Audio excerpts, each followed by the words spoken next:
بسم الله الرحمن الرحيم. Assalamu alaikum. Welcome to Quranic Arabic webinars. This lesson is how to recognize joined up Arabic alphabets. Objectives. We will learn how to recognize joined up letters in Arabic.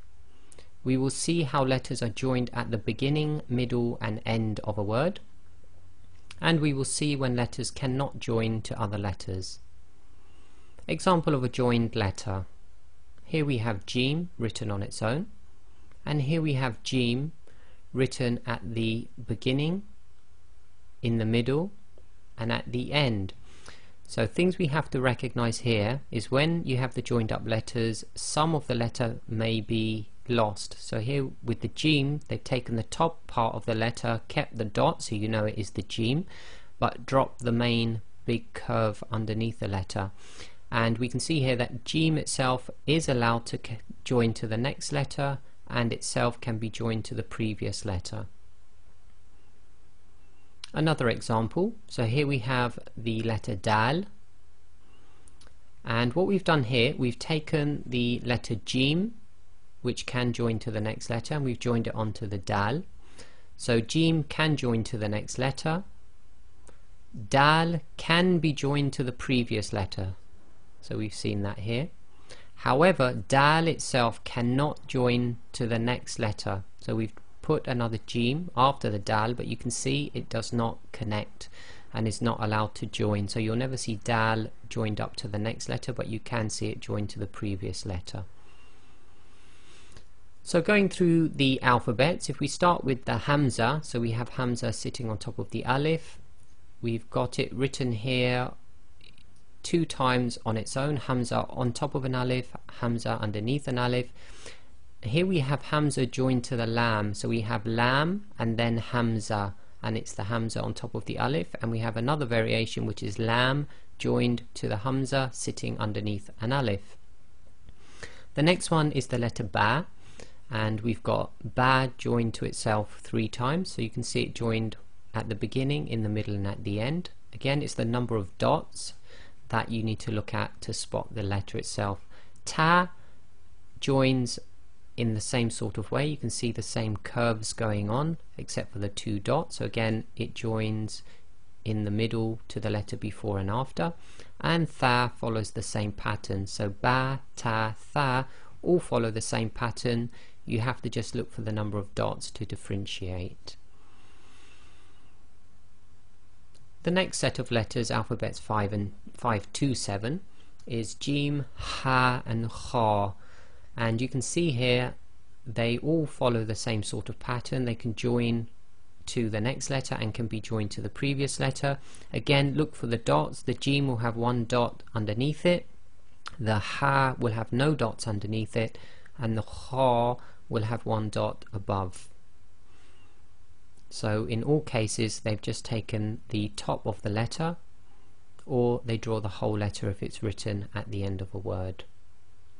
Alphabets 8 to 11, we have Dal, Dhal, Ra and Za. Now these all follow the same pattern in the sense that none of these letters can actually be joined to the letter after. However, they can be joined to the letter before. So again, if we take the Dal example, we've got Dal on its own, we've got a Lam joining to a Dal, so Dal joining to the previous letter, but you can see the Dal itself cannot join to the Lam after it because the Dal is not allowed to join to the letter after it, and that is the same for all of these letters. Sin, Sheen, Sod and Dod. So these are alphabets 12 to 15. Now to recognize these, with the Sin and the Sheen, you look for the small double curves. So they've effectively taken the 2 small curves and left the big one out unless it's joined at the end of the word. So again, if you look at the Sin, it can join to the next letter and it can be joined to the previous letter. The Sheen is exactly the same except for you look for the 3 dots.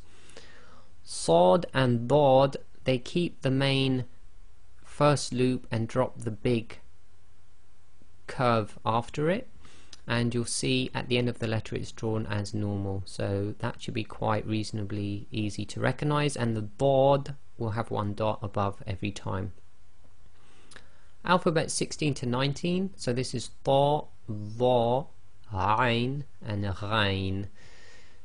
The ta and the dha are very easy to recognize, and again they can join to the letter in front or before, and you just need to look for the dots. Ta has no dots and the dha has one dot.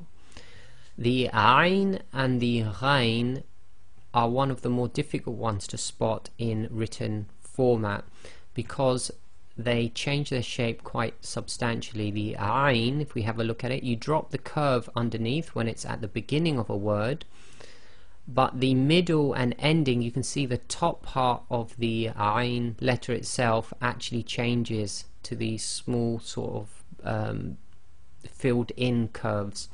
So you must just try to memorize what they look like. And you'll see on the end of the letter it's still got the big curve, but the top of the letter changes. Now, one thing to be aware of, you can confuse the first beginning ain with a hamza. However, hamza will never join directly itself to the next letter. Again, the ghain, just look for the single dot above. Alphabets 20 to 23, so fa, qaf, kaf and lam. The fa and the qaf follow the same sort of patterns, you just look for the difference in the dot. The fa has one dot and the qaf has two dots. They can join to the next letter or the previous letter. The kaf is one of the difficult ones to spot. At the end of a word it looks exactly the same as you would expect. In the beginning or the middle of the word though, it changes to these symbols or these shapes that is quite difficult to recognize, so this is one of the ones you need to memorize how it actually changes. Again, it can join to the previous letter or to the next letter. The lam is reasonably easy to see. Here we've done lam joining to lam joining to lam, and that's where you've got this continuous sort of curve. So one thing people do get confused with is the lam and the alif. Now, an alif will never join to the next letter, whereas the lam can join to the next.